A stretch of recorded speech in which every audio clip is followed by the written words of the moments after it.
اس رات ظہیر جانے کیوں خاموش رہا تو مجبوراً مجھے دیوار پر دستک دینی پڑی۔ دوسری طرف سے ظہیر کی آواز آئی، جاگ رہے ہو مولانا؟ آج تم سو جاؤ، کیونکہ 1.5 حوالدار نے نقشہ پہنچایا ہے۔ مجھے اس کی باریکیاں سمجھنے میں پوری رات لگ جائے گی۔ میں نے پھر دیوار پر دستک دی۔ کیوں؟ کیا تم اپنے چھٹے ساتھی کو اپنے منصوبے میں شریک نہیں کرو گے؟ دوسری جانب ظہیر یقیناً اچھل پڑا۔ کیا تم سچ کہہ رہے ہو؟ تم بھی ہمارے ساتھ؟ میں نے گہری سانس لی۔ ہاں، تم سب کو اپنا اپنا مقصد پورا کرنا ہے یہاں سے نکل کر، لیکن میرا صرف ایک ہی مقصد ہوگا، کرمداد کی مہرو کو تلاش کر کے اس کی ماں تک پہنچانا۔ ظہیر زور سے چلایا، جیو میرے شیر۔ میں پرسکون رہا، لیکن میری ایک شرط ہے۔ کتنی عجیب بات ہے کہ قدرت ہمیں اس جہان میں جینے اور زندہ رہنے کے لیے بھیجتی ہے، مگر اس دنیا کا سارا نظام ہمیں موت اور مر جانے کے خوف پر ملتا ہے۔ کبھی میں سوچتا تھا کہ اگر جیون ملتے ہی مر جانے کا یہ خوف ہم انسانوں کے ساتھ نہ جڑتا تو یہ سارا سلسلہ اور یہ زندگی کیسی ہوتی؟ شاید ایک عذاب مسلسل، کیونکہ موت ہی زندگی کا پردہ ہے۔ لیکن ہم 6 قیدی دوبارہ اسی زندگی کی طرف بھاگنے کا تہیہ کر چکے تھے۔ ظہیر نے بہت سوچ سمجھ کر اپنی ٹیم کا انتخاب کیا تھا۔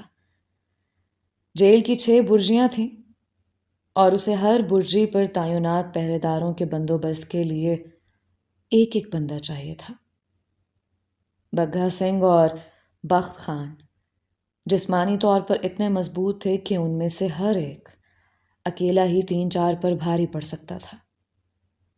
سنتوش کے ہاتھ میں آتے ہی ہر تالا کھل جاتا تھا، اور کندن مسیح اونچی فصیلیں اور دیواریں کودنے کا فن جانتا تھا۔ اور ان سب کی ایک قدر مشترک تھے، جینے کی تمنا۔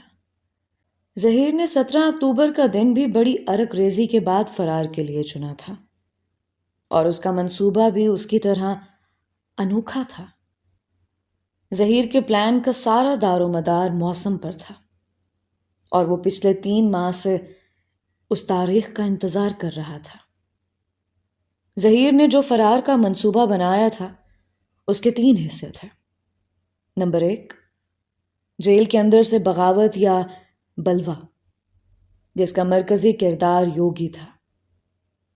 یوگی کو 17 اکتوبر کی شام اپنی بیرک میں آگ لگا کر جیل میں افراتفری پیدا کرنی تھی، تاکہ عملے کی ساری توجہ اس آگ کو بجھانے کی طرف بٹ جائے، اور ظہیر اپنے ساتھیوں سمیت کال کوٹری کے عملے پر قابو پا سکے۔ منصوبے کے دوسرے حصے کا اہم کردار 1.5 حوالدار تھا، جس نے نقشے کی مدد سے جیل کے پرانے دور کی ایک متروکہ اور ناکارہ نکاسی پائپ لائن کا سراغ لگانا تھا، جو جیل سے باہر خشک ندی میں جا کر گرتے تھے۔ اور 1.5 حوالدار اپنا یہ کام بخوبی نبھا چکا تھا۔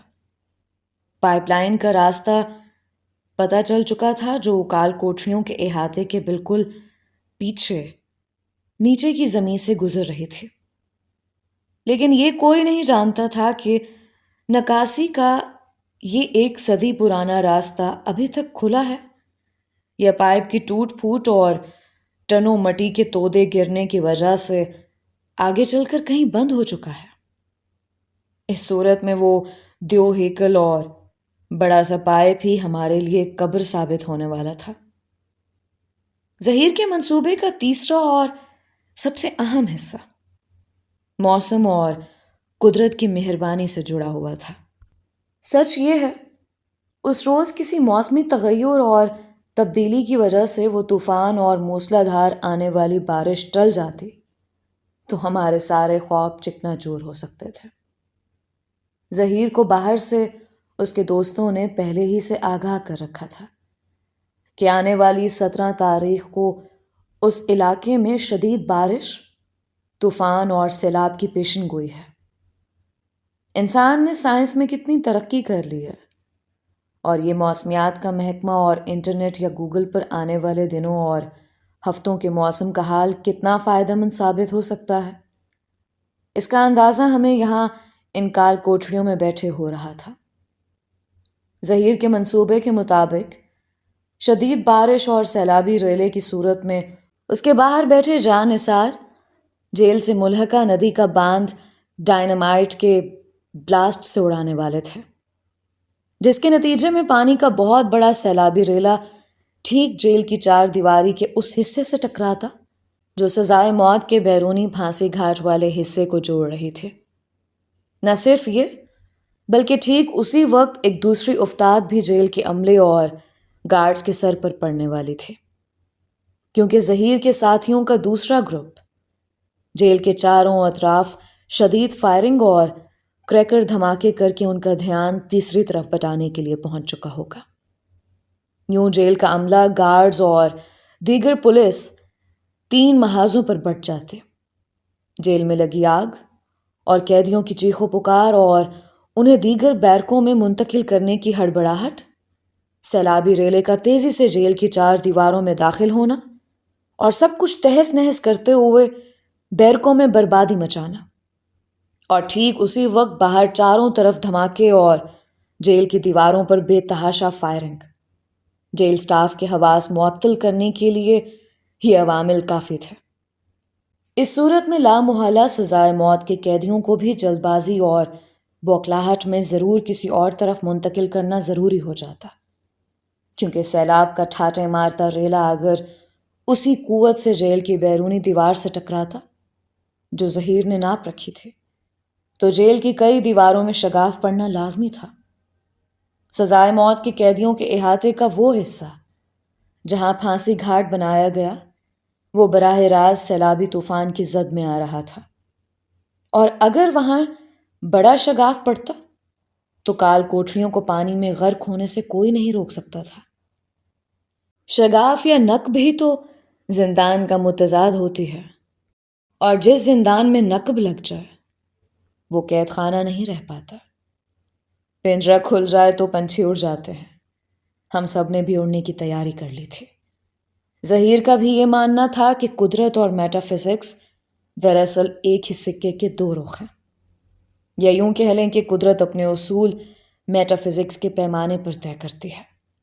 سارا کھیل وقت اور لمحوں کے پتے درست پڑنے کا ہے۔ اگر 17 تاریخ کو قدرت ہم پر مہربان ہوئی اور موسم کی پیشن گوئی کرنے والے آلے درست ثابت ہوئے تو شدید تیز اور طوفانی بارش متوقع تھے، جس کے نتیجے میں ہمیشہ کی طرح جیل کے قریب سے گزرتی خشک ندی میں تیز سیلابی ریلا آنا تھا۔ یہ سب اس علاقے کا معمول تھا، مگر غیر معمولی بات یہ ہونا تھی کہ ہمیشہ کی طرح سیلابی ریلے کو روکنے والے باندھ کو اس بار دھماکے سے اڑا دیا جانا تھا، جس کے نتیجے میں غضبناک ریلے کا رخ جیل کی طرف ہو جاتا، اور اس ایک خلاف معمول عمل سے آگے چل کر ایسے غیر معمولی اتفاق کا ایک سلسلہ جڑا ہوا تھا جس کی بنیاد پر ہمارے فرار کا سارا دار و مدار تھا۔ مجھے یوگی کی کہی ہوئی بات یاد آ گئی کہ دنیا میں وقوع پذیر ہونے والا ہر حادثہ، موت، قتل، جنگ، آفت اور تباہی کسی خلاف معمول وقت، گھڑی یا عمل کا نتیجہ ہوتی ہے۔ بس ذرا قدرت کے نظام یا میٹا فزکس کو چھیڑ دینے کی ضرورت ہے، سب پلٹ جاتا ہے۔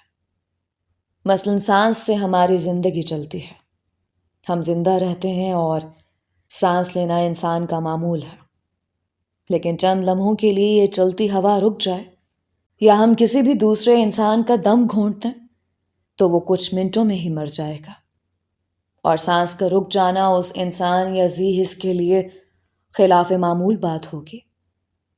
ایک لمحے کو اگر سوچا جائے تو یہ کتنی خطرناک بات ہے کہ صرف کسی کے منہ اور ناک پر چند لمحوں کے لیے ہاتھ کی مضبوط گرفت سے ہی ہم کسی کی یا کوئی بھی ہماری جان لے سکتا ہے۔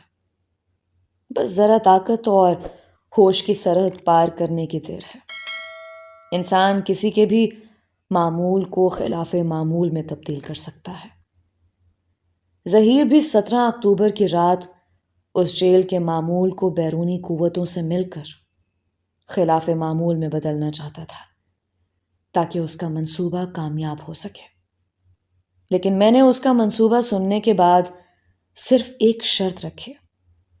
ظہیر نے چونک کر پوچھا، شرط؟ کیسی شرط؟ ہاں، میری بس ایک شرط ہے۔ ہمارے فرار کے سارے منصوبے میں کسی کی جان کو نشانہ نہیں بنایا جائے گا۔ مجھے عمر قید یا پھانسی قبول ہے، لیکن کسی کی جان لینا نہیں۔ اتنے بڑے بوجھ کے ساتھ میں ویسے بھی نہیں جی پاؤں گا۔ ظہیر میری بات سن کر زور سے ہنس پڑا۔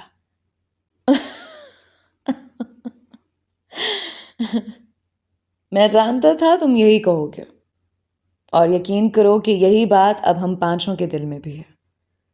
کسی بے گناہ کی جان لینا کتنا تکلیف دہ عمل ہے۔ یہ عذاب ہم نے اسی جیل کی ان کال کوٹھریوں میں دن رات سوتے جاگتے محسوس کیا ہے، اور ہم سب نے پہلے دن ہی یہ طے کر لیا تھا کہ فرار کے دوران گھائل وار ہماری طرف سے نہیں ہوگا۔ ویسے بھی ہم تو یہاں اندر نہتے ہیں، ہتھیار محافظوں کے پاس ہیں، اور اسی لیے میں نے مہینوں کی محنت سے یہ افراتفری اور ہنگامہ پیدا کرنے والا منصوبہ بنایا ہے۔ ورنہ میں علاقہ غیر اور اپنے شہر کے ایسے چند گروہوں کو بھی جانتا ہوں جو بڑی رقم کے عوض سیدھا اس جیل پر حملہ کر کے ہمیں زندہ یا مردہ چھڑا کر لے جا سکتے ہیں۔ تم نے شاید ابھی کچھ عرصہ پہلے علاقہ غیر کے قریب ایک جیل ٹوٹنے کا احوال سنا ہوگا، جس میں 300 انتہائی خطرناک قیدی دن دہاڑے جیل توڑ کر بھگا لیے گئے تھے، اور پھر دوبارہ ان قیدیوں کا کوئی سراغ بھی نہیں مل سکا آج تک حکومت کو۔ یہ زور کی دنیا ہے پیارے، جو زور آور ہے وہی سب سے زیادہ آزاد ہے۔ مگر تم بے فکر رہو، ہمارا ارادہ کسی کی جان لینے کا نہیں ہے۔ تبھی یہ 3 طرفہ پلان ترتیب دیا ہے میں نے۔ ظہیر کے جواب نے میرے دل کا بوجھ تو ہلکا کر دیا، مگر ایک انجانی سی الجھن اور پریشانی مجھے گھیرے بیٹھے رہی۔ اگلی شام ٹہلائی کے دوران ظہیر نے زنجیروں کی کھن کھن کے ذریعے باقی ساتھیوں کو میرے شامل ہونے کی اطلاع دی، تو احاطے میں کچھ دیر کے لیے آہنی بیڑیوں اور زنجیروں کی جھنکار نے ماحول کو شور سے جھنجھنا کر رکھ دیا۔ وہ سب مجھے اپنے گروہ میں خوش آمدید کہہ رہے تھے۔ ذرا سی دیر میں وہ شور اٹھا کہ باہر سے بھی سنتری گھبرائے ہوئے انداز میں دوڑے چلے آئے کہ جانے اندر کیا طوفان آ گیا ہے۔ آخر پہرے داروں نے چیخ چیخ کر اور لاٹھیاں چلا کر ان سب کو خاموش کروایا، ورنہ ایسا لگ رہا تھا کہ آج وہ اپنی زنجیروں کی جھنکار سے ہی جیل کی دیواروں میں دراڑیں ڈال کر ہی دم لیں گے۔ دن رینگتے رینگتے اب ٹھہر سے گئے تھے۔ ہم روز صبح اٹھ کر سب سے پہلے آسمان کی طرف دیکھتے تھے، جیسے اب وہاں سے ہمارے لیے کوئی منو سلوا اترنے والا ہو۔ زمین کے رزق کو تو ہم جیسے بھول ہی گئے تھے، لیکن آسمان پر کوئی بدلی یا بادل کا ٹکڑا نہ پا کر ہمارے چہرے لٹک جاتے تھے۔ موسم کے آثار کہیں سے بھی یہ نہیں بتا رہے تھے کہ اگلے 2-4 دن میں ایسی طوفانی بارش بھی متوقع ہو سکتی ہے۔ ظہیر کے منصوبے کے مطابق جیل سے زندہ سلامت نکل جانے کی صورت میں ہم 6 میں سے ہر ایک کو کسی مختلف سمت میں دوڑنا تھا۔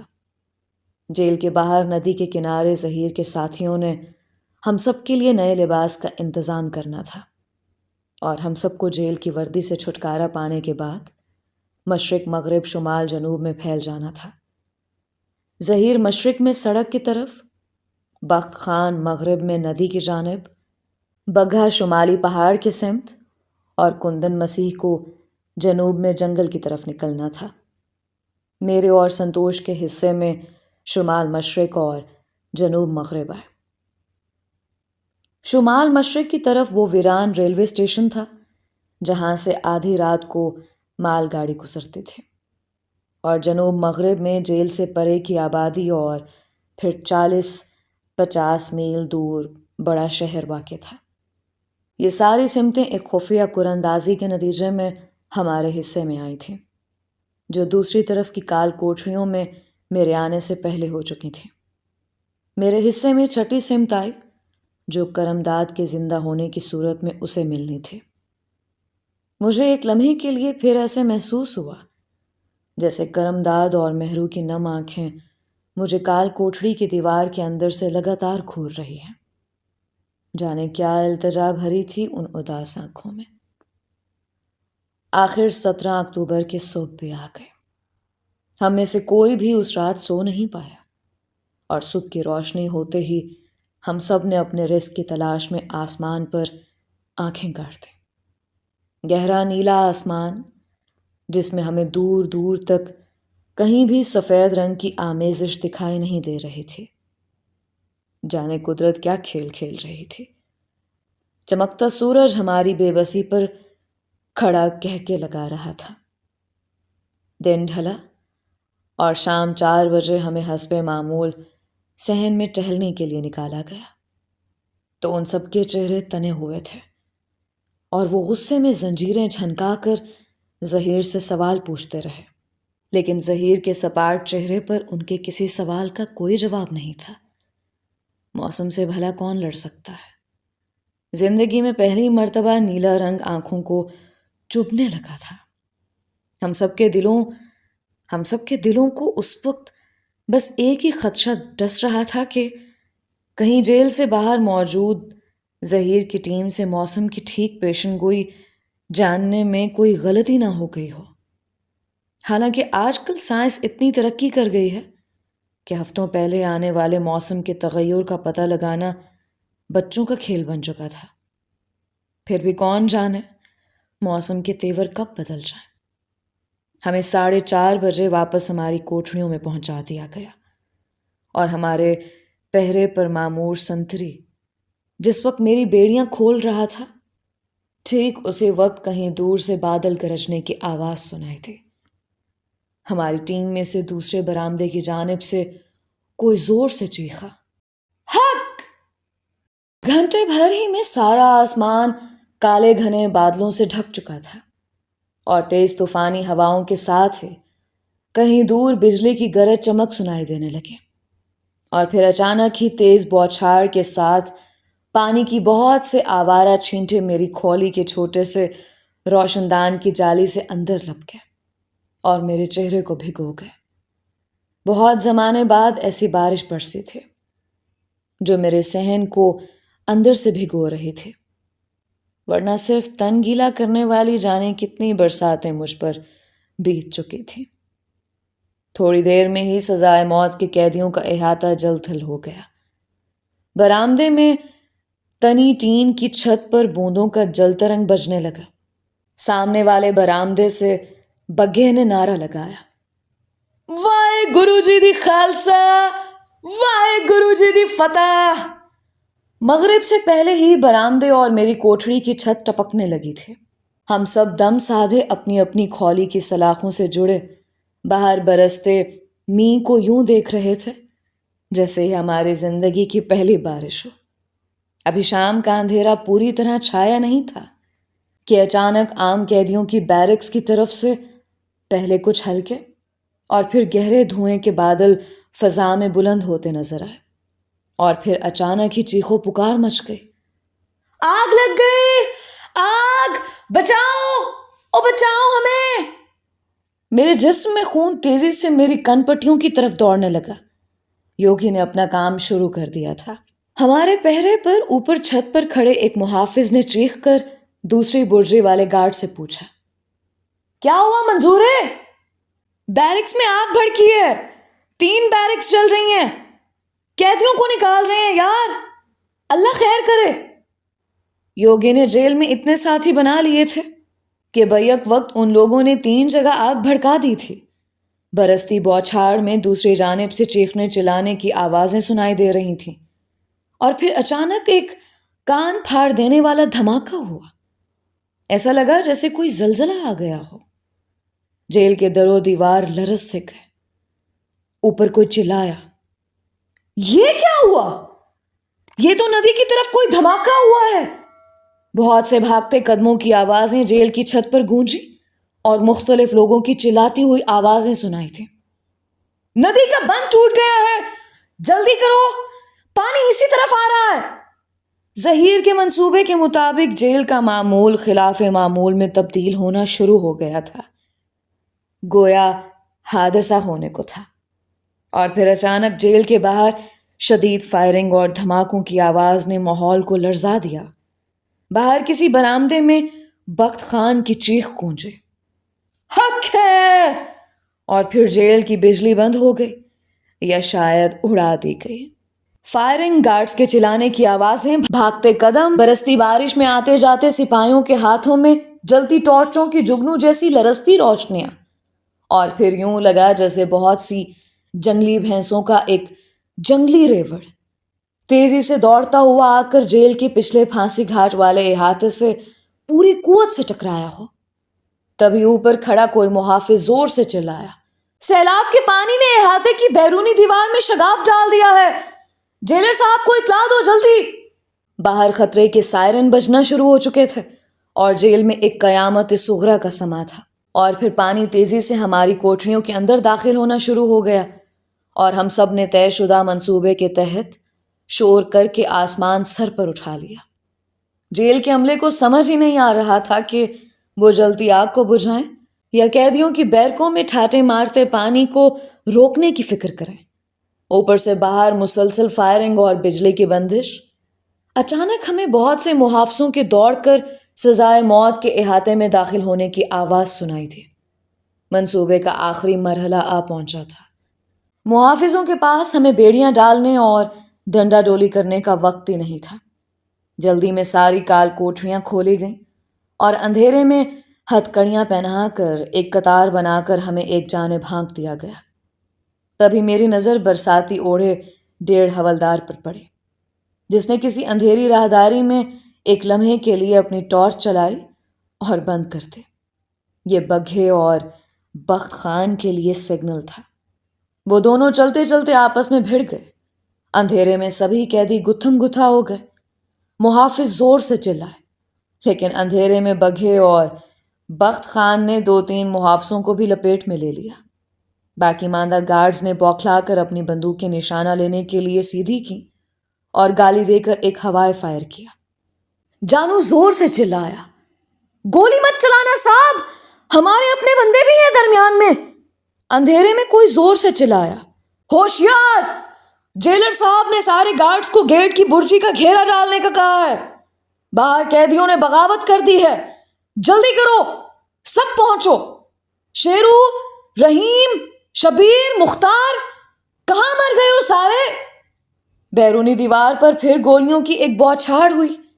جیل کے محافظ بھی اوپر برجیوں سے فائر کر رہے تھے، مگر گھپ اندھیرے میں انجان دشمن انہیں دکھائی نہیں دے رہا تھا۔